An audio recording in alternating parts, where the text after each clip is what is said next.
All right, the case we are going to bring to you today is definitely one that is riddled with mystery. It's got crime, it's got conspiracy to it. It has also been making headlines in Canada since November 22nd of 2019. The case is pretty simple to begin with, but gets very complex as it hasn't been solved to this day. The case I speak of is Marshal Iwaasa. Now, Marshal traveled from Calgary to his hometown, Lethbridge, Alberta, to go through his storage unit. Before going to the storage unit, he stopped by his mom's and spent a little bit of time helping her with some computer problems that she was having. That seemed to go very well. From there, he needed to get out, so he left and went over to his storage unit. When he got to the storage unit, he tried putting his code in several different times, but the code wasn't working.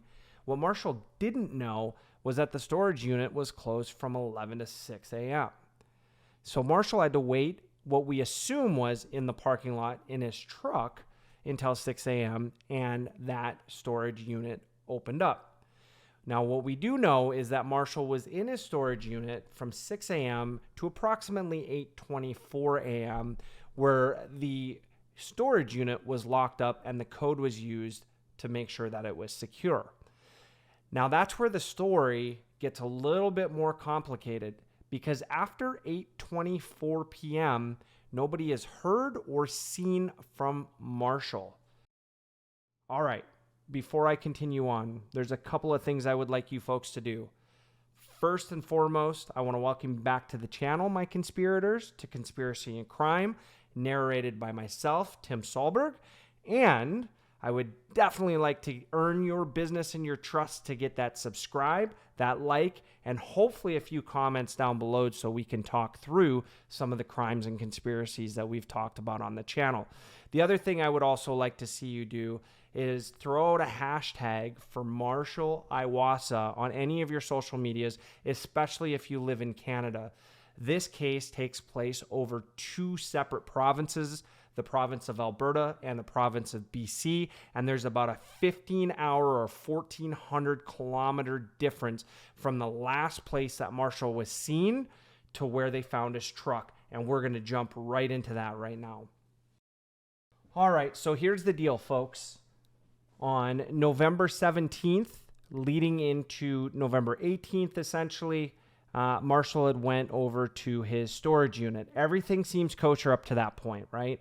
And there has been a lot of misconceptions, but I'm going to include a link down below of an interview that the Lethbridge News had done with his cousin that kind of busts some of the myths here. And I want to make sure that we get it right so that way we can focus on where Marshall is and not really focus on what could have happened, but rather retrace the steps of what did happen. And that might be hard to do, and you're going to see that in a moment. So the problem really begins is Marshall disappears, but we don't know when. Marshall's truck was found on the 22nd of November in Pemberton, British Columbia. Now, the location where it was found was really a remote section of Canada. And it was a section where it would be very difficult to get a vehicle into. You would definitely need a 4x4 and you would need some prime conditions to get in. Now, up until this point, nobody had noticed that Marshall was missing. Now, this was pretty normal because Marshall had moved to Calgary, Alberta to go to SAIT, which is Southern Alberta Institute for Technology. Now, Marshall didn't call and talk to his family and friends every single day, right? He was going to school. He had spent time in the oil industry, working as a laborer, very common in Southern Alberta, very common in Canada. And it wasn't uncommon for him to go days or even weeks without making any contact to his family or friends. But what alerted his family was the RCMP from British Columbia had reached out and said that they think that they had found Marshall's truck and it had been burnt. Now, Marshall's family hadn't heard from Marshall since the night that he went to his storage unit. So this was very interesting to them because they had no knowledge of him ever wanting to go to Pemberton, and they didn't have anybody that they knew that would ever have been associated. So they didn't think that Marshall would have went there on his own. A couple other weird things is when the BC RCMP did their investigation, they had found some items that may or may not have belonged to Marshall. We're going to hit that right now. So they had found 3 phones that were Marshall's essentially. They had also found an Xbox and a PlayStation that was there, and they also found an expired passport from Marshall. So now this led a lot of people to believe that maybe he was running. If you watch the interview in Lethbridge, though, there's explanations for each one of these. So one, the phones that were found were old phones that weren't really being utilized, that, were just piling up over the years. And you might think this is uncommon, but I used to work for a telecommunications company. One of the things we always recommended to our customers was hold on to those old phones if they didn't want to trade them or sell them, and put them in the glove compartment because you can still call 911 from those phones. Another reason we would tell people to hold on to their phones was to have a backup in case one of their phones went down. So for me, having those 3 phones doesn't seem abnormal. And we hear that from his cousin in the Lethbridge interview, that they were very well aware that those phones were in his truck. Another one was the expired passport. Now, if you listen to the interview, the last time that Marshall's sister was with him, made a comment on, why would you have your old passport and your new passport in the truck? You should put these somewhere where they're going to be safe. We know that Marshall traveled. We know that his family, or part of his family, lived in Hawaii, and he spent time going back and forth from there, and he would need a passport, and typically he would have his passport on him. So again, this wasn't abnormal. Okay.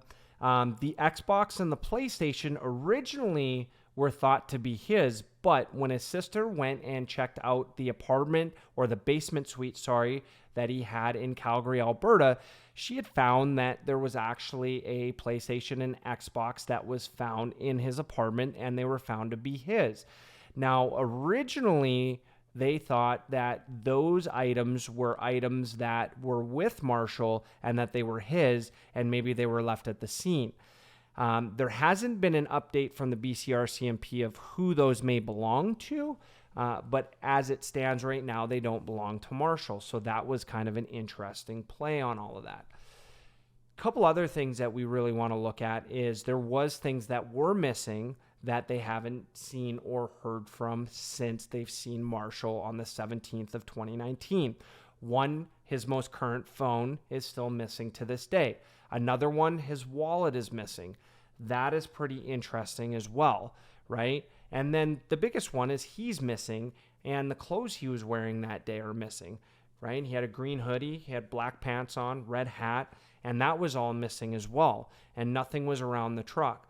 So there's a lot of interesting details here that you can pick apart, and, it really leaves it to become a conspiracy. How did his truck get to the site where it was at? I'm going to put up a map, which I got from the website of Unsolved Murders in Canada, so Canadian Unsolved. And you'll see that there's multiple different ways that they could get to this site from Lethbridge, Alberta. Here's a couple other facts that I think are very interesting. One, there was no surveillance from the storage area, because by the time that Marshall's family figured out that Marshall was missing, the surveillance had already lapsed. So essentially, that storage unit goes on a 7-day rotation with surveillance, and then it re-records over itself every 7 days, or on a continuous 7-day cycle. So by the time his family had found that, the surveillance footage was already erased. So we don't know if somebody was with him or not with him at the storage units. A couple other interesting facts was there was no surveillance of his truck leaving Lethbridge all the way to the place where the truck was burnt.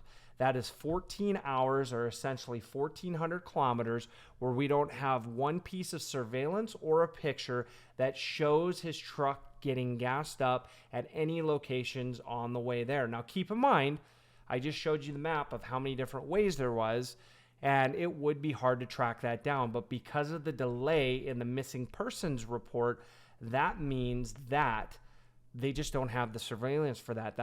That's making it a little bit harder. There's also speculation that, maybe Marshall just left the country. Maybe he just ran away and just didn't want to deal with life anymore, or whatever the case was. But his family rebukes that and those statements because, Marshall was a family person, and why would he leave his most prized possession, which was his truck, which he had paid off after being in a lease for 6 years? Why not sell the truck, keep the money, take that money, and run from that point? And you'll see that in the interview that they do with his cousin Paige. Again, that link is posted down below. And for me, I would ask the same questions as that as well. A couple other things that are interesting from a fact standpoint. So it was hikers that found the truck. Now, by no means do I think they have anything to do with it. They were registered to be there and they were doing some hiking, but it's a really remote area. Somebody would have to know that area specifically to get their truck there.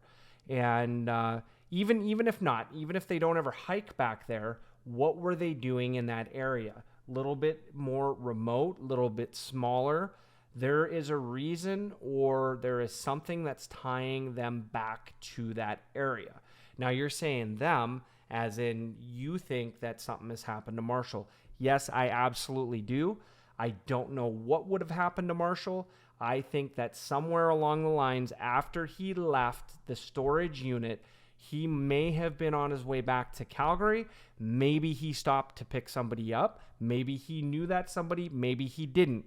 Keep in mind, the oil field is a pretty tight-knit community. You don't have to know everybody there. Maybe somebody was hitchhiking. Maybe he stopped and picked them up. Maybe he saw them at a gas station. Whatever the case is, there is more than one person that's involved in this. And that person would have to be tied back to the area where they found the truck. And I think that if we could find that person of interest and or those persons, that we would know a lot more about Marshall. Again, that's my opinion. That is very speculative, and that's something that you don't hear from other folks, but there is definitely something that went wrong here that really contributed to the disappearance of Marshall. Here's what I'm going to leave you with, because that's a lot of information, right? And there's no conclusive evidence that I've presented to you.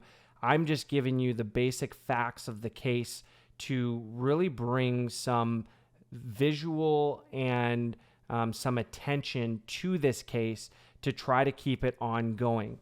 Leave a hashtag out there somewhere. Go on your social medias. Go to Facebook, go to Instagram, share my video, whatever the case might be. Go look for other videos. Get the information out there. Let's keep the people aware. You never know whose memory you may jog that might have seen Marshall that morning, that day, or even that evening, gassing up their vehicle, who they were with, whatever the case might be. Any leads will be helpful, and that's where you can help out, especially as a viewer. You can definitely make a difference just by doing a hashtag, right? Also, leave a comment down below. It helps get the video out a little bit further. Maybe we can get some reach, especially just over the border in Montana, and then all the way through Alberta and BC, to see that if anybody remembers anything. So, my conspirators, I appreciate your time. If there's anything you would like to see in the future or a specific case, we will tackle it for you, and we will make sure that we take any of the feedback that you have for my videos or what you would like to see and implement them in future videos. So on that note, I hope you have a wonderful week, and I hope to see you next time.